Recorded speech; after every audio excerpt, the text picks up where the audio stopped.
Hello. അപ്പോൾ ഇന്നത്തെ topic ഞാനൊരു റീലിട്ടിരുന്നു. ആ റീലിനെ ബേസ് ചെയ്തിട്ടാണ് കേട്ടോ ഞാൻ ഇന്ന് പറയാൻ പോകുന്ന ടോപ്പിക്ക്. ആ റീലിൽ ഞാൻ എന്താ ഉദ്ദേശിച്ചതെന്ന് വെച്ചാൽ, ജീവിതത്തിൽ റിലേഷൻഷിപ്പ് എങ്ങനെ നമ്മൾ ചൂസ് ചെയ്യണം എന്നുള്ളതാണ്. അതായത് ഹസ്ബൻഡിനെയാണ് ഉദ്ദേശിക്കുന്നത്. എനിക്കിപ്പോൾ ഈ ലിവ് ഇൻ റിലേഷൻഷിപ്പിനെ പറ്റി പറയാനുള്ള താല്പര്യം ഇപ്പം ഇല്ല കേട്ടോ. ബിക്കോസ് നിങ്ങൾ പറയുമായിരിക്കും, ചേച്ചി അത് മോഡേണിസത്തിൻ്റെ ഭാഗമാണെന്ന്. അതവിടെ നിൽക്കട്ടെ. നമ്മളിപ്പോൾ പറയുന്നത് ചൂസിങ് യുവർ പാർട്ട്ണർ എന്ന് പറഞ്ഞാൽ ലൈഫ് ടൈം പാർട്ട്ണറിനെ ചൂസ് ചെയ്യുന്ന ഒരു കഥയാണ് ഞാൻ പറയാൻ പോകുന്നത് കേട്ടോ. നമ്മൾ ചൂസ് ചെയ്യുന്നത് നമുക്ക് പറ്റുന്ന രീതിയിലല്ലേ ചൂസ് ചെയ്യാൻ പറ്റുള്ളൂ. അപ്പോൾ ഒന്ന് രണ്ട് കാര്യങ്ങൾ വഴി ഞാനിവിടെ സമർത്ഥിക്കാൻ ശ്രമിക്കുകയാണ്. പാർട്ട്ണറിനെ ചൂസ് ചെയ്യാനായിട്ട് നിങ്ങൾ ആദ്യം ചെയ്യേണ്ട ടിപ്പ് എന്താണെന്നറിയോ? അതായത് ഇപ്പം എനിക്കൊരു പാർട്ട്ണറെയാണ് ആവശ്യമുള്ളതെങ്കിൽ ആ സമയത്ത് എനിക്ക് പാർട്ട്ണറെ ചൂസ് ചെയ്യുന്ന സമയത്ത് ഞാൻ എന്ത് ചെയ്തിരിക്കണം? ഞാൻ ആസ് എ പ്രോസ്പെക്റ്റീവ് ബ്രൈഡ് എന്നെ നന്നായിട്ട് സംരക്ഷിച്ചിരിക്കണം. എങ്ങനെ സംരക്ഷിച്ചിരിക്കണം? യെസ്, ഗുഡ് ലുക്സ് ഉള്ളവർക്കാണെങ്കിൽ ആ ലുക്സ് എൻഹാൻസ് ചെയ്താൽ നല്ലത് തന്നെയാണ്. പക്ഷെ ലുക്സും ജീവിതവുമായിട്ട് ബന്ധമില്ല. അതുകൊണ്ട് എന്താണ് നിരന്തരമായിട്ട് നിൽക്കുന്നത്? ലുക്സ് അല്ല. ഇപ്പം എന്തായിരിക്കും? വിദ്യാഭ്യാസം. So education. നിങ്ങൾക്ക് എന്ത് സ്കില്ലാണ് നിങ്ങളെ എന്താ പറയുക, ഒന്ന് എക്യുപ്ഡ് ആക്കാനായിട്ട് ഹെൽപ്പ് ചെയ്യുക, ആ സ്കില്ല് നിങ്ങൾ വളരെ സൂക്ഷിച്ച് വളരെ ചിസിൽ ചെയ്തെടുത്തോളണം. ചിസിൽ ആൻഡ് ഇവോൾവ് എന്ന് പറയുന്ന ആ പ്രോസസ്സ് ഉണ്ടല്ലോ, അത് വളരെ ശരിയാണ്. ഇപ്പോൾ ഒരു ഡയമണ്ട് കരിക്കട്ടയിൽ നിന്നും കോളിൽ നിന്ന് വർഷങ്ങളോളം കിടന്ന് എൻഡ്യൂർ ചെയ്താണല്ലോ ഡയമണ്ട് ഉണ്ടാകുക. ആ ഡയമണ്ട് വെറുതെ ഇങ്ങോട്ട് എടുക്കുമ്പം അത് അൺകട്ടാണെങ്കിൽ അത്ര തിളക്കുണ്ടാവില്ല. അതിനെ ചിസിൽ ചെയ്താണ് അതിനെ തിളക്കമേറിയ ഡയമണ്ടായിട്ട് മാറ്റുന്നത് അല്ലേ. അതിനിപ്പോൾ നമ്മൾ ആരെങ്കിലും വന്ന് നമുക്ക് ചിസിൽ ചെയ്ത് തരുമോ? ഇല്ല. അപ്പം നമ്മൾ എന്ത് ചെയ്യണം? നമ്മുടെ ശാരീരികമായിട്ടുള്ള ഫിറ്റ്നസ്, നമ്മൾ കഴിക്കുന്ന ആഹാരങ്ങൾ, നമ്മൾ ആരോടൊക്കെയാണ് ഇടപഴകുന്നത്, വായിക്കുന്ന പുസ്തകങ്ങൾ നിങ്ങൾ ചൂസ് ചെയ്യുമ്പോൾ അവരാണ് നിങ്ങളുടെ ആദ്യത്തെ ഫ്രണ്ട്സ് കേട്ടോ. അത് ചൂസ് ചെയ്യുമ്പോൾ സൂക്ഷിച്ച് ചൂസ് ചെയ്യണം. എനിക്ക് അറിയുന്ന ഒരു ആള് ഒത്തിരി വായിക്കും എന്ന് പറഞ്ഞാൽ പോരാ, കോമിക്സ് വായിക്കും, പിന്നെ ഈ പറഞ്ഞ പോലെ മിൽസ് ആൻഡ് ബൂൺസ് വായിക്കും. ആ മിൽസ് ആൻഡ് ബൂൺസ് വായിക്കുകയും കോമിക്ക് വായിക്കുകയൊക്കെ ചെയ്യുന്നത് ഓക്കെ, നിങ്ങളുടെ ലാംഗ്വേജിനെ ഹെൽപ്പ് ചെയ്യും. നിങ്ങൾക്ക് language, how to develop your language, your communication skills, ഇതിനെല്ലാം അത് സഹായിക്കും ഒരു പരിധിവരെ. പിന്നീട് അതിനെക്കൊണ്ട് അഡിക്റ്റായി പോകാൻ പാടില്ല. കാരണം എപ്പോൾ നോക്കിയാലും ബുക്ക് വായിച്ചുകൊണ്ടിരിക്കുക. എൻ്റെയൊക്കെ കാലത്ത് ഞങ്ങൾ സ്കൂളിൽ പഠിക്കുന്ന സമയത്ത് നമ്മുടെ നൺസ് നമ്മളെ സിനിമയ്ക്ക് കൊണ്ടുപോകും. അതങ്ങനെ ഒരു പ്രോസസ്സ് ഉണ്ടായിരുന്നു അവിടെ. എന്തോ അത് റിക്രിയേഷൻ എന്നുള്ള രീതിയിലാണെന്ന് തോന്നുന്നു. അടുത്തുള്ള ഒരു തിയേറ്ററിൽ ബൾക്ക് ബുക്കിംഗ് ഒക്കെ ചെയ്തിട്ട് സിസ്റ്റേഴ്സ്, അതായത് നൺസ്, നമ്മൾ സിനിമയ്ക്ക് കൊണ്ടുപോകുമ്പോൾ നമ്മളെല്ലാവരും ക്ലാസ്സിൽ നിന്ന് എല്ലാവരും പോകുന്നു. ആദ്യം 9th സ്റ്റാൻഡേർഡ് പോകുന്നു, പിന്നെ 10th സ്റ്റാൻഡേർഡ്, അങ്ങനെയൊക്കെ കൊണ്ടുപോകായിരുന്നു. അങ്ങനെ പോകുന്ന സമയത്ത് കണ്ട ഒരു മൂവിയാണ് ഇഷ്ടമാണ് പക്ഷേ എന്ന് പറഞ്ഞ ആ മൂവിയിൽ എന്താ പറയുന്നതെന്ന് വെച്ചാൽ, ഈ പെൺകുട്ടി അങ്ങോട്ട് വീട്ടിൽ ഒന്നും ചെയ്യാണ്ട് ഇങ്ങനെ വളരെയാണ്. അമ്മയുണ്ട് ചെയ്യാനായിട്ട്, അച്ഛൻ നല്ലൊരു ഉദ്യോഗസ്ഥനാണെന്ന് കാണിക്കുന്നു. ബുക്സാണ് പുള്ളിക്കാരുടെ വീക്ക്നെസ്. എന്ത് ബുക്ക് കിട്ടിയാലും ഒരു ബുക്കുമായിട്ട് പോയി ചുരുണ്ടുകൂടി അവിടെ ഇരിക്കും. വീട്ടിലെ യാതൊരു കാര്യങ്ങളും ചെയ്യാനായിട്ട് താല്പര്യമില്ല, ഇഷ്ടമില്ല. ഇതാണ് പുസ്തകം വായിച്ചു കൂട്ടുക എന്നുള്ളതാണ്. അവസാനം ഈ പെൺകുട്ടിക്ക് മറ്റുള്ള സോഷ്യൽ സ്കിൽസ് അങ്ങ് കുറഞ്ഞു പോകണേ ഈ ബുക്കിനോടുള്ള അമിത ആസക്തി കൊണ്ട്. അങ്ങനെ ആ ഹസ്ബൻഡ് എല്ലാം ചെയ്തു കൊടുക്കുന്ന വളരെ നല്ല മനുഷ്യനാണ്. സുകുമാരനും അംബികയാണ്, പണ്ടത്തെ ക്യാരക്ടേഴ്സാണ്. എന്നെ കേൾക്കുന്ന പുതിയ മക്കൾ ഇതൊക്കെ ഒന്ന് പോയി തേടി നോക്കൂ. ഈ സിനിമയൊക്കെ യൂട്യൂബിൽ കാണും. അപ്പോൾ ഈ സിനിമയിൽ അവർ ബുക്ക് കൂടുതൽ വായിച്ചു കഴിഞ്ഞിട്ട് ഈ കുട്ടിയുടെ ബാക്കിയുള്ള സ്കിൽസ് ഒന്നും ഹോൺ ചെയ്തെടുക്കാൻ പറ്റിയില്ല. അമ്മ എപ്പോഴും വഴക്ക് പറയുന്നതും ഒക്കെ കാണുന്നുണ്ട് ആ മൂവിയിൽ. അവസാനം കല്യാണം കഴിച്ച് പോയി കഴിയുമ്പോൾ ആരോ ഗസ്റ്റ് വരുമ്പോൾ ഉപ്പിട്ട് കൊടുക്കുകയാണ്. ഷുഗർ ഏതാ ഉപ്പ് ഏതാന്ന് പുള്ളിക്ക് അറിയാതെ അങ്ങ് എടുത്തിടുകയാണ്. വെളുത്തത് എന്തും കാണുന്നത് ഷുഗർ എന്നുള്ള മട്ടിൽ. അങ്ങനെ ഒരു സീൻ എൻ്റെ മനസ്സിൽ കട്ട പിടിച്ച് നിൽക്കുന്നുണ്ട്. ലാസ്റ്റ് ഒരു സീനിൽ പറയുന്നുണ്ട്, അയ്യോ ഈ ബുക്കൊക്കെ എടുത്തുകൊണ്ട് പോകുന്നവരുടെ ഹസ്ബൻഡ് ഇങ്ങനെ വാരി കെട്ടി ബുക്ക് എവിടെയോ കൊണ്ടുപോയി കളയുന്നതാണ് എനിക്ക് ഓർമ്മ വരുന്നത് കേട്ടോ. ബിക്കോസ് അത് പിന്നെ പിടിക്കാതെയായിരുന്നു. ആ ബുക്ക് പിന്നെ ഇഷ്ടമില്ലാണ്ടായിരുന്നു, ഓവർ ഇഷ്ടം കൊണ്ട്. ഇപ്പോൾ പറഞ്ഞു വന്നതിൻ്റെ അർത്ഥം എന്താണെന്ന് വെച്ചാൽ സ്കിൽസ് ഹോൺ ചെയ്യുമ്പോൾ എവിടെ ഫുൾ സ്റ്റോപ്പ് ഇടണം എന്നും പഠിക്കണം. ഇപ്പം നമ്മളൊരു പാർലറിൽ പോയിട്ട് നമ്മൾ ഫേഷ്യൽ ചെയ്യുക, കാല് വൃത്തിയാക്കുക, കൈ മാനിക്യൂർ ചെയ്യുക, കാല് പെഡിക്യൂർ ചെയ്യുക, ഇത് ഇത്രയും ബേസിക് ആയിട്ടുള്ള ഇന്നത്തെ കാലത്ത് ആവശ്യം തന്നെയാണ്. Because that is a part of our എന്താ പറയുക ഗ്രൂമിങ് അല്ലേ, it is a part of grooming. അപ്പോൾ അതിനകത്തേക്ക് തന്നെ അങ്ങോട്ട് പിന്നെ അതിനകത്തേക്ക് മൊത്തം ആവരുതെന്നാണ് ഞാൻ പറയുന്നത്. അപ്പോൾ ചെയ്യുന്നത് എന്തും നമ്മൾ ചെയ്യുന്നത് മിതമായിട്ട് ചെയ്യുകയും വേണം, ചെയ്യാതെയും ഇരിക്കരുത്. എനിക്ക് ഇത്രയൊക്കെ മതി, എനിക്ക് ഇത്ര ഭംഗിയുള്ളൂ, ഒന്നുമല്ല. നമ്മൾ ജനിച്ചിരിക്കുന്നത് നമ്മൾക്ക് ഒരു സൗന്ദര്യം തന്നിട്ടുണ്ടാവുമല്ലോ. എല്ലാവരുടെയും സൗന്ദര്യം ഒരേപോലെ ആയിരിക്കില്ല, എല്ലാവർക്കും ഒരേപോലെ ആയിരിക്കില്ല സൗന്ദര്യ സങ്കല്പങ്ങളും അല്ലേ. അപ്പോൾ അങ്ങനെ നമ്മൾ നർച്ചർ ചെയ്ത് നമ്മൾ കൊണ്ടുവരണം എന്നാണ് പറയുന്നത്. പിന്നെ എക്സസൈസ്, ഹിറ്റ് ദ നേച്ചർ. കുറച്ചൊരു 4-5 പൂ പറിക്കുക. ആ പൂ പറിക്കുമ്പോൾ ഒരു ചെമ്പകപ്പൂവോ അല്ലെങ്കിൽ ഒരു മുല്ലപ്പൂവോ പറിക്കുമ്പോൾ അതൊന്ന് മണത്ത് നോക്കുക. ഇതൊക്കെ അത്യാവശ്യമാണ്. എന്തിനാണെന്നറിയോ ഈ പറയുന്നത്? ഇതും അതുമായിട്ട് എന്താ ബന്ധം ചേച്ചി? ബന്ധമുണ്ട്. എന്തിനാന്ന് വെച്ചാൽ നേച്ചറിലുള്ള കാര്യങ്ങളെല്ലാം നമ്മളെ ഓരോന്നും പഠിപ്പിച്ച് തരുന്നുണ്ട് അല്ലേ. മുല്ലപ്പൂവിന് മണമില്ലെങ്കിൽ നമ്മളതിനെ അടുത്തുകൂടി പോവോ? മീൻസ് നമ്മൾ അടുത്ത് പോയി അതിനെ പറിക്കുമോ അല്ലെങ്കിൽ അതിനെ മൈൻഡ് ചെയ്യുമോ? അതിന് സൗന്ദര്യം എന്ന് പറയാനായിട്ടില്ല അല്ലേ, ഉണ്ടോ? ഒരു പൂവ്, താമരപ്പൂ എന്ന് പറയുമ്പോൾ സൗന്ദര്യമാണല്ലേ നമുക്ക് കൂടുതൽ തോന്നുക. റോസപ്പൂവിനും അതിന് രണ്ടിനും വാസനയുമുണ്ട് സൗന്ദര്യവുമുണ്ട്. മുല്ലപ്പൂ പാവം, മുല്ലപ്പൂവിന് സൗന്ദര്യം മാത്രമേ അത്ര ഇല്ലെങ്കിലും ആ മുകുളം ആയിട്ട് നിൽക്കുമ്പോൾ അതിന് കെട്ടി തലയിൽ വെച്ച് ആ വാസന ഉണ്ടാക്കാൻ എല്ലാവരും മുല്ലപ്പൂവല്ലേ നോക്കുന്നത്. താമരപ്പൂ ദേവിമാരൊക്കെയാണ് തലയിൽ ചൂടുന്നത്. ഇപ്പോൾ ഈ കാണുന്നുണ്ടല്ലേ, നമ്മളിവിടെയൊക്കെ വെക്കുന്നുണ്ട് കല്യാണങ്ങൾക്കൊക്കെ, അത് വേറെ. പക്ഷേ സാധാരണ രീതിയിൽ മുല്ലപ്പൂ നമ്മൾ തലയിൽ അണിയും അല്ലേ. ആ വാസന നമ്മളുടെ വീട്ടിൽ എല്ലാം പരത്തിക്കൊണ്ട് നടക്കുകയും ചെയ്യും. എനിക്ക് എപ്പോഴത്തെ മുല്ലപ്പൂ കണ്ടാലും ഞാൻ 1-2 പറിച്ചുകൊണ്ട് എൻ്റെ തലയുടെ അടിയിൽ വയ്ക്കും.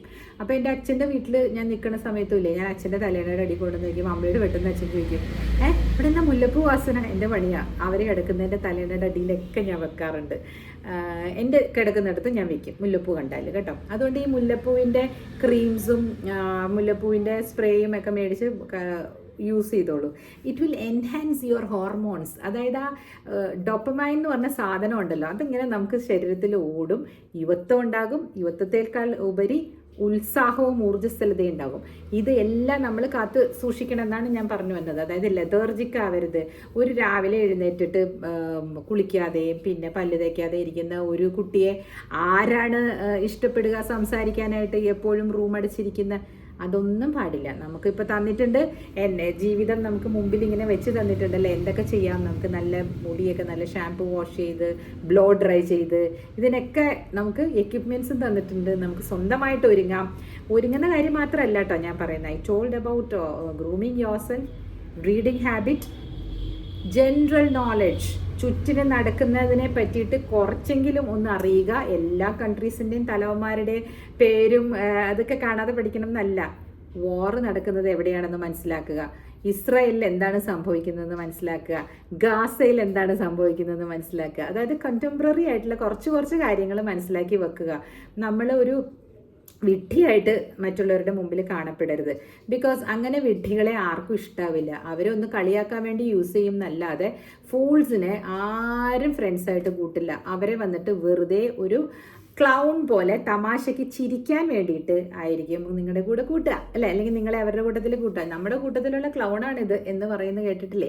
അതുപോലെ തന്നെ നമ്മൾ ഒരു സിനിമയുണ്ടല്ലോ ഹരിഹർ നഗർ, അതിൽ ജഗദീഷിൻ്റെ ക്യാരക്ടറിനെ ഒരു ക്ലൗണായിട്ടല്ലേ കാണിച്ചു വെച്ചേക്കുന്നത്, ഒരു പൊട്ടൻ അല്ലേ, അങ്ങനെ. അപ്പോൾ അതുപോലെയുള്ള ആളായിട്ട് നമ്മൾ മാറും. ഒരു 5 പേരുടെ ഗ്രൂപ്പിൽ നമ്മൾ ഒരാൾ ഇതുപോലത്തെ ഒരു മോക്കറി കാണിക്കുന്ന ആളായിട്ട് മാറും. അപ്പോൾ അത് എല്ലായ്പ്പോഴും നന്നാവണമെന്നില്ല. അത് ചിലപ്പോൾ കുറച്ച് കഴിയുമ്പോൾ നമുക്കത് ഒരു ഇൻസൾട്ടായിട്ട് തോന്നാം. സോ ഇതൊക്കെ നമ്മൾ തന്നെ ശ്രദ്ധിക്കണ്ടേ? പാർട്ട്ണറിനെ ചൂസ് ചെയ്യുന്നതിൽ ഇതൊക്കെ എങ്ങനെ ഹെൽപ്പ് ചെയ്യുമെന്ന് ചോദിച്ചാൽ, suppose you are in A group and നിങ്ങൾക്കൊരു ജോലി കിട്ടി, നിങ്ങൾ വെൽ ഡ്രസ്ഡ് ആയിട്ട് നിങ്ങൾക്ക് അറിയുന്ന കാര്യങ്ങൾ വളരെ സ്പഷ്ടമായിട്ട് നല്ല സ്ഫുടതയോടുകൂടി നിങ്ങൾ പറയുകയാണ്. അവിടുത്തെ CEO നിങ്ങൾ നോട്ട് ചെയ്യുകയാണ്. അത് കഴിഞ്ഞിട്ട് അദ്ദേഹം ചോദിക്കുകയാണ്, അദ്ദേഹം എലിജിബിൾ ബാച്ചിലറാണ്. ഇതൊരു കഥയാണ് കേട്ടോ. എപ്പോഴും നമ്മൾ പറയത്തില്ലേ, ആലീസ് ഇൻ വണ്ടർലാൻഡ് പോലെ നമുക്ക് സ്വപ്നം കാണാം, മാനിഫെസ്റ്റ് ചെയ്യാം. അപ്പോൾ ആ എലിജിബിൾ ബാച്ചിലർ ചോദിക്കുകയാണ്, who is that girl? Oh she is very articulate, whatever she said, no she is articulated very well, എനിക്ക് നല്ല ഇഷ്ടപ്പെട്ടു. അങ്ങനെ അദ്ദേഹം നിങ്ങളെ അപ്രോച്ച് ചെയ്യാണ്. എന്തിനാണെന്നറിയോ? മേ ബി ഒരു പുതിയ വലിയ പ്രോജക്റ്റ് ഏൽപ്പിക്കാനായിരിക്കാം, അല്ലെങ്കിൽ ചിലപ്പോൾ പ്രൊപ്പോസലായിരിക്കാം. കല്യാണം എല്ലാം ആണെന്ന് പറയുന്നില്ല കേട്ടോ, ഞാൻ പാർട്ട്ണറെ ചൂസ് ചെയ്യുന്ന കാര്യം പറഞ്ഞതുകൊണ്ട് ഇത് പറഞ്ഞാണ്. അല്ലെങ്കിൽ അദ്ദേഹത്തിന് ബിസിനസ് പാർട്ട്ണറാക്കാൻ ഇഷ്ടമാകാം, ബിക്കോസ് ഓഫ് യുവർ എന്താ പറയുക എജൈൽ നേച്ചർ അല്ലേ. പെൺകുട്ടികൾ സാധാരണ ഒരു അയ്യോ എനിക്ക് പേടിയാ, അയ്യോ എടി എന്തോ ചെയ്യണ്ട, ഇങ്ങനെ ഒരിക്കലാകാൻ പാടില്ല. നിങ്ങൾ പേളിമാണി കണ്ടിട്ടില്ലേ, എന്ത് എനർജിയാണല്ലേ. Look at your YouTube channel, എന്താണല്ലോ എല്ലാവരും അവരെ കാണുന്നതും പിടിക്കുന്നതും, because she's got that energy. അവരെ അങ്ങോട്ട് ഫുൾ എംലേറ്റ് ചെയ്യാന്ന് പറഞ്ഞാൽ അതല്ല കേട്ടോ ഞാൻ ഉദ്ദേശിക്കുന്നത്. Whatever she is doing it's full of energy ചെയ്യുന്നുണ്ട്. She is converting it into money. അതൊരു മെയിൻ കാര്യമല്ലേ, converting your efforts into money എന്ന് പറയുന്നത്. അത് അത്യാവശ്യമാണ്. പണം നമുക്ക് എല്ലാ കാര്യത്തിലും ആവശ്യമാണ്. അതുകൊണ്ട് you have to have a wealthy mind set. വന്നില്ലേ ഞാൻ ആ പോയിന്റിലേക്ക്? അപ്പോൾ വെൽതി മൈൻഡ് സെറ്റിലേക്ക് വരണമെങ്കിൽ നമ്മൾ എന്തൊക്കെ നർച്ചർ ചെയ്യണം? You should have education, you should have self confidence, you should have self respect, you should have self love. എല്ലാത്തിലും സെൽഫ് വന്നു കഴിഞ്ഞു, മനസ്സിലായോ? അപ്പോൾ നിങ്ങൾ സെൽഫിഷ് ആണോ ഇല്ലയോ എന്ന് ചോദിച്ചാൽ ഈ കാര്യത്തിൽ നിങ്ങൾക്ക് സെൽഫിഷ് ആകാം, സെൽഫിഷ് ആകണം. എന്നാലാണ് you can come up in life. കുറച്ച് കാര്യങ്ങൾ നമ്മൾ എപ്പോഴും സെൽഫിഷായിട്ട് ചെയ്യേണ്ടി വരും, ഒറ്റയ്ക്ക് തന്നെ ചെയ്യേണ്ടി വരും അല്ലേ. പിന്നെ ചിലർ എൻ്റെ അടുത്ത് അത്ര സഭ്യമല്ലാത്ത രീതിയിൽ ഒരാൾ എൻ്റെ അടുത്ത് സംസാരിച്ചിട്ടുണ്ട് പണ്ട്. ഞാനൊരു കുട്ടി ലോയറായിരുന്ന സമയത്ത് എനിക്കൊരു കോടതിയിൽ എനിക്കൊരു ഓർഡർ കിട്ടി, നല്ലൊരു order, what ever I had prayed four. ഞാനൊരു കേസ് നടത്തി, ഇപ്പം ജയിച്ചു എന്നാണ് അർത്ഥം കേട്ടോ. അത് കിട്ടിക്കഴിഞ്ഞപ്പോൾ ഞാൻ പുറത്ത് വന്നിട്ട് പറഞ്ഞു, ഇത് കിട്ടിയിട്ടോ സാറേ എന്ന് പറഞ്ഞപ്പോൾ പറയണേ, ഓ ഒരു കോലിൽ സാരി ചുറ്റിയിട്ട്, കമ്പിൽ സാരി ചുറ്റിയിട്ട് പോയി നിന്നാലും അവർ ഓർഡർ തരും, പെണ്ണായിരിക്കണമെന്നേ ഉള്ളൂ എന്ന്. എന്ത് അസഭ്യമാണല്ലേ അത്. നിങ്ങൾക്ക് മനസ്സിലാകുന്നുണ്ടോ ഞാൻ പറയുന്നത്? ബിക്കോസ് സ്ത്രീ ആയതുകൊണ്ട് നിങ്ങൾക്ക് ഓർഡർ കിട്ടുന്നതാണ്, അല്ലാതെ നിങ്ങളുടെ കഴിവൊന്നും കണ്ടിട്ടല്ല എന്ന്. അതായത് these kind of people are there everywhere. ഞാൻ വെൽ ഡ്രസ്ഡ് ആയിട്ടും ഞാൻ നന്നായിട്ടും പോയി നിന്ന് എന്നെ പ്രസൻറ്റ് ചെയ്തു. ആ പ്രസൻറ്റ് ചെയ്തതും അതിനകത്ത് ആ കേസിൽ കാര്യമുള്ളത് കൊണ്ടാണ് ജഡ്ജസ് തരുന്നത്. മറ്റത് എന്തൊരു ഡിഫമേറ്ററി സ്റ്റേറ്റ്മെൻ്റ് ആണ്. പിന്നെ അന്ന് കൊച്ചാണ്, അതിന് അത്രയും അങ്ങോട്ട് റിയാക്ട് ചെയ്യാനൊന്നും അറിയില്ല, കിക്കിന്ന് ചിരിച്ചിട്ട് പോയി. പക്ഷേ ഇന്ന് 25 വർഷം കഴിഞ്ഞിട്ട് അതിനെ പറ്റിയിട്ട് വന്നിരുന്ന് യൂട്യൂബ് ചാനലിൽ പറയാണ്. അതാണ് ലോകം. അപ്പം നിങ്ങളെല്ലാം എന്നെ കേൾക്കുന്നവരൊക്കെ ഇപ്പോഴേ റിയാക്ട് ചെയ്യണം എന്ന് പറയാൻ വേണ്ടിയിട്ടാണ് ഞാൻ ഈ കാര്യങ്ങൾ പറയുന്നത്. Why? Because that will show your personality. മനസ്സിലായോ? You have to show your personality. You should say that you ask me a question, I will answer. Don't pass this kind of എന്താ പറയണേ, ഒരു മിസോജനിസ്റ്റ് ആയിട്ടുള്ള ആൾക്കാരല്ലേ ഇങ്ങനെയൊക്കെ പറയുള്ളൂ കമൻസ്. അവരുടെ കഴിവുകേടിനെ മറച്ചു വെക്കാൻ വേണ്ടിയിട്ട് പെൺകുട്ടികളെ അങ്ങനെ എന്താ പറയുക ഇങ്ങനത്തെ രീതിയിലുള്ള കമൻസ് പറയുക. It is not at all എന്താ പറയുക ടോളറബിൾ. അപ്പോൾ നമ്മൾ ഇൻടോളറൻ്റ് ആകണം ചില സ്ഥലങ്ങളിൽ. അപ്പോൾ സെൽഫിഷുമാകാം, ഇൻടോളറൻറ്റും ആകാം. എല്ലാത്തിനും ഒരു അതിർവരമ്പ് വേണമെന്ന് മാത്രം. അപ്പോൾ ആളുകൾ എന്ത് പറയും? അയ്യോ അവരുടെ അടുത്ത് പോയി സൂക്ഷിച്ച് വേണം കേട്ടോ, മറുപടി കിട്ടും, അങ്ങനെ വരും അല്ലേ. അതല്ല എപ്പോഴും കിക്കിന്ന് ചിരിച്ചുകൊണ്ടിരുന്നാലോ അടുത്ത പ്രാവശ്യം അവൻ അടുത്ത വളിപ്പുമായിട്ട് വരും. അത് മഹാമോശമായിരിക്കും. It will just go beyond the boundary which he will start talking to you about something else. നിങ്ങളുടെ ബോഡിയോ പറ്റിയോ എന്തെങ്കിലുമൊക്കെ പറയും. സാരി ഉടുത്ത് നന്നായിട്ടുണ്ടെന്ന് പറഞ്ഞാൽ അതോടുകൂടി നിർത്തിക്കൊള്ളണം. അടുത്ത സ്റ്റെപ്പ് അവൻ പറയുന്നതിന് മുമ്പ്, sir please stop, I am dressing up just for my sake. നിങ്ങൾക്ക് കാണുമ്പോൾ ഇഷ്ടപ്പെടുന്നുണ്ടെങ്കിൽ ഇഷ്ടപ്പെട്ടുള്ളൂ, അത് കുഴപ്പമൊന്നുമില്ല. പക്ഷേ എൻ്റെ അടുത്ത് വന്നിട്ട് അതിന് ഒരു കോംപ്ലിമെൻ്റ് ആയിട്ട് തന്ന് what are you trying to tell, എനിക്ക് ആ കോംപ്ലിമെൻ്റ് ആവശ്യമില്ല. അല്ലെങ്കിൽ എന്ത് പറയണം, കോംപ്ലിമെൻ്റ് ഒക്കെ സമ്മതിച്ചു സർ, ഇറ്റ് ഇസ് ഓക്കെ എന്ന് പറഞ്ഞാൽ പെട്ടെന്ന് അവിടുന്ന് സ്കിഡ് ആയിക്കൊള്ളണം. എന്തിനാണ്? അടുത്ത സെൻറ്റൻസ് വരുന്നതിന് മുമ്പ്. ബിക്കോസ് ചില ആളുകൾക്ക് ചില നേരങ്ങളിൽ എന്തൊക്കെയോ ആണ് സ്ത്രീകളെ പറ്റി തോന്നുക. അത് എല്ലാവർക്കും ഉണ്ടോയെന്ന് ചോദിച്ചാൽ ഇല്ല, ചിലർക്കുണ്ട്. അപ്പോൾ 4-5 കാര്യങ്ങൾ ശ്രദ്ധിക്കുക. നിങ്ങളുടെ ഗാർഡൻ നിങ്ങളിവിടെ ക്രിയേറ്റ് ചെയ്ത് വെക്കുക. Butterflies will fly and come. ഇത് സ്ത്രീകളുടെ കാര്യമാണെങ്കിൽ. പുരുഷന്മാരുടെ കാര്യം ഞാൻ പറയട്ടെ. പുരുഷന്മാർ ഇപ്പോൾ ഒരു എലിജിബിൾ ബാച്ചിലർ ആവണമെങ്കിൽ, നിങ്ങളുടെ അടുത്തേക്ക് ബട്ടർഫ്ലൈസ് ആയിട്ടുള്ള സ്ത്രീകൾ പറന്നു വരണമെങ്കിൽ, you should always respect your എതിർ സൈഡിൽ നിൽക്കുന്ന ആളെ, എതിർ ലിംഗത്തിൽ നിൽക്കുന്ന ആളെ കേട്ടോ. ആരെയാണെങ്കിലും, മേ ബി യുവർ കൊലീഗ്, അവർ നിങ്ങളെ അസിസ്റ്റ് ചെയ്യുന്നവരാണ്, ലോയർ ആണെങ്കിൽ അസിസ്റ്റ് ചെയ്യുന്നവരാണ്, ഡോക്ടർ ആണെങ്കിൽ ജൂനിയർ ഡോക്ടർ ആണെങ്കിൽ അവരെ റെസ്പെക്റ്റ് കൊടുക്കണം. അവർ ചിലപ്പോൾ നിങ്ങളുടെ കീഴിലായതുകൊണ്ട് അവരെ നിങ്ങൾ മിസ്യൂസ് ചെയ്യാൻ നോക്കരുത് കേട്ടോ. നിങ്ങൾ അവർക്ക് റെസ്പെക്റ്റ് കൊടുത്ത് അവർക്കൊരു പ്രൊട്ടക്ഷൻ പോലെ ആയിരിക്കണം. You should show your character over there. അവിടെ അപ്പോൾ അവരെന്താണ് നിങ്ങളോട് അട്രാക്റ്റഡ് ആവാണ്. Maybe you don't want to, നിങ്ങളൊരു സാധാരണ മനുഷ്യനാണ്, നിങ്ങളെല്ലാവരോടും അതുപോലെ ആണ് എന്ന് കാണിക്കുമ്പോൾ നിങ്ങളുടെ ക്യാരക്ടർ അവിടെ രൂപപ്പെടുകയാണ്. അപ്പോൾ ആ ഒരു രീതിയിൽ ഈ സ്ത്രീകളൊക്കെ പറയും എന്ത് മാന്യനായ മനുഷ്യനാണല്ലേ അദ്ദേഹം എന്ന് പറയും. നിങ്ങൾ നോക്കുന്നുണ്ടാവാം കാണാതെ, അത് നിങ്ങളുടെ ഇഷ്ടം, ബിക്കോസ് അത് നിങ്ങളുടെ ബയോളജിയാണ്, നിങ്ങളുടെ അതിനകത്തേക്ക് ഞാൻ കടന്നു കയറുന്നില്ല. പക്ഷേ when you deal with your colleagues, especially females, ഇതുപോലെ ഒന്ന് പെരുമാറി നോക്കൂ. അവർ നിങ്ങൾക്ക് റെസ്പെക്റ്റ് തരും, നിങ്ങളെ അവർ വിശ്വസിക്കും. അല്ലാതെ കാണുന്നിടത്തെല്ലാം പോയി നിന്ന് ചായ കുടിക്കാമെന്ന് പറഞ്ഞാൽ കാണുന്നവരെല്ലാം കൂട്ടിയിട്ട് പോയിട്ട് നിന്ന് ചായ കുടിക്കുക, അതൊന്നും നല്ല പ്രവണതയല്ല. It is good when you want to create a team building, അങ്ങനെയുള്ളതൊക്കെ ആകുമ്പോൾ take other male colleagues also with you. എന്നിട്ട് നല്ല ഒരു ഡീസൻറ്റ് എൻവിറോൺമെൻറ്റിൽ ഇതൊക്കെ ചെയ്യൂ. അല്ലാതെ കണ്ട് നമ്മളൊരു പ്രൊഫഷണലായിട്ടുള്ള ആൾക്കാർ പോയിട്ട് പെൺകുട്ടികളോട് ഇങ്ങനെ ഒരുപാട് വഴിഞ്ഞ് സംസാരിക്കുകയും ഇതൊക്കെ ചെയ്യുന്നത് നിങ്ങളുടെ പേഴ്സണാലിറ്റിക്ക് കുറച്ചൊരു ചടവ് വരുത്തും. അതാണ് ഞാൻ പറഞ്ഞത്, ചേച്ചി ഏത് ലോകത്തെ കാര്യം. C when you R choosing A partner, അതാണ് എൻ്റെ ടോപ്പിക്, അതാണ്. ആ ടോപ്പിക്ക് വെച്ചാണ് ഞാൻ ഇത് ഡെവലപ്പ് ചെയ്ത് പറയുന്നത് കേട്ടോ. So when you nurture good habits in you, when you keep grooming your good looks, നിങ്ങൾ വെളുത്തതോ കറുത്തതോ അതൊന്നുമല്ല ഞാൻ പറയുന്നത്, cleanliness and your kind of what you say, your demeanor, how you project yourself, how do you walk in the എന്താ premises, കോർപ്പറേറ്റ്സിലാണെങ്കിൽ അവിടെ വക്കീലന്മാരാണെങ്കിൽ കോടതികളിൽ അവരൊക്കെ എങ്ങനെയാണ് കണ്ടക്ട് ചെയ്യുന്നത്, ഇതൊക്കെ അട്രാക്റ്റ് ചെയ്യും. എതിർലിംഗത്തിലുള്ളവരും അട്രാക്റ്റഡ് ആവും, സ്വയലിംഗത്തിലുള്ളവരും അട്രാക്റ്റഡ് ആവും. എന്ന് പറഞ്ഞാൽ ദേ keep you on A pedestal. നമ്മൾ അങ്ങനെ ഒരു പെഡസ്റ്റലിൽ ഇരുന്നേ പറ്റൂ കേട്ടോ. പിന്നെ പെഡസ്റ്റലിൽ നിന്ന് എപ്പോഴാണ് താഴെ ഇറങ്ങി വരേണ്ടത്, അത് ഞാൻ കഴിഞ്ഞ ഒരു പ്രാവശ്യം പറഞ്ഞിരുന്നു. എൻ്റെ റീലിൽ തന്നെയാണ് ഞാൻ പറഞ്ഞു കേട്ടോ, 1 minute റീലിൽ. ഒരു പ്യൂണിനും ഒരു ജഡ്ജിനും അല്ലെങ്കിൽ ഒരു സിഇഒയ്ക്കും ഒരേപോലത്തെ ബഹുമാനം കൊടുക്കാൻ പഠിക്കുക. റെസ്പെക്റ്റ് എവ്രി വൺ കേട്ടോ. കൂടുതൽ റെസ്പെക്റ്റ്, കുറച്ച് റെസ്പെക്റ്റ് അങ്ങനെയൊന്നുമല്ല, എല്ലാവർക്കും റെസ്പെക്റ്റ് കൊടുക്കണം. ആ റെസ്പെക്റ്റ് കൊടുക്കുന്ന ആളാണെങ്കിൽ definitely you will B noticed. ഒരു എക്സാമ്പിൾ ഇനി വേറെയും കൂടെ ഞാൻ പറയാവേ. ഈ ടെലികോളേഴ്സ് വിളിക്കത്തില്ലേ, അത് ഞാൻ നേരത്തെ പറഞ്ഞായിരുന്നു. ടെലികോളേഴ്സ് വിളിക്കുമ്പം നമ്മൾ പെട്ടെന്ന് റൂഡാവും.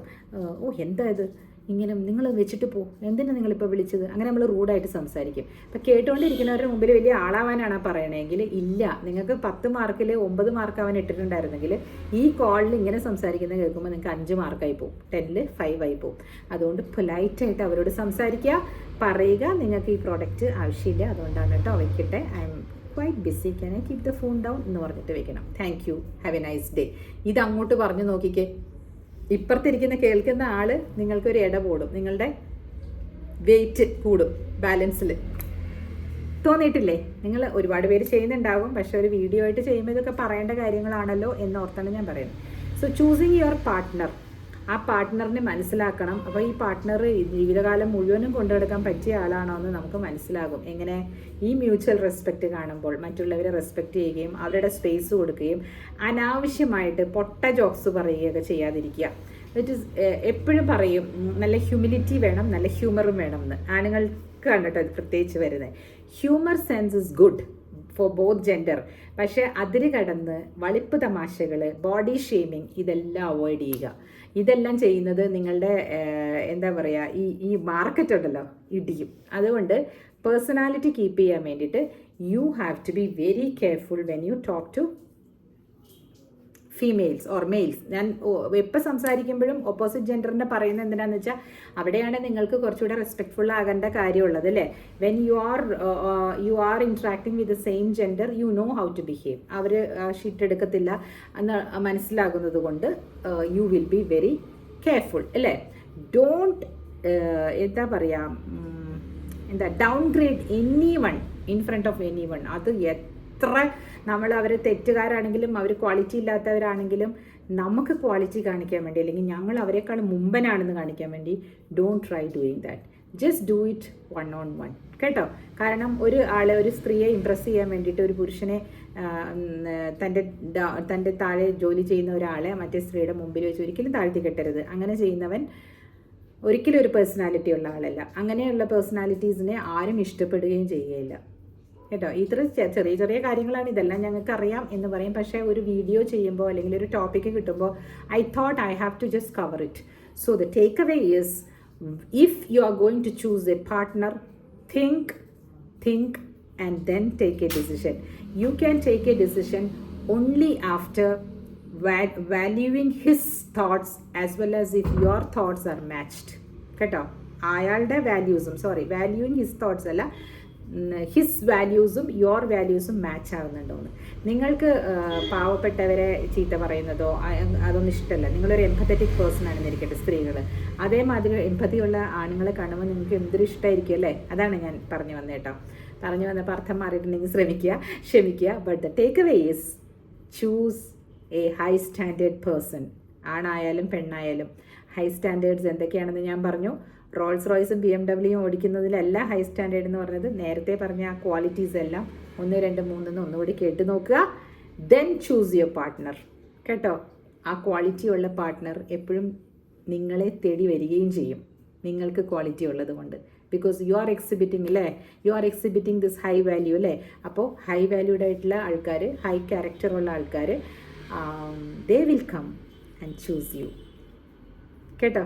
ഒന്ന് ട്രൈ ചെയ്ത് നോക്കൂ. ടേക്ക് യുവർ ടൈം, എന്നിട്ട് ചൂസ് ചെയ്താൽ മതി. അപ്പോൾ നാളെ വീണ്ടും വരാം. ടോപ്പിക്ക് വേറെ ആയിരിക്കും. Thank you. സബ്സ്ക്രൈബ് ചെയ്യാനുള്ളവർ സബ്സ്ക്രൈബ് ചെയ്യുക. Thank you. ബൈ.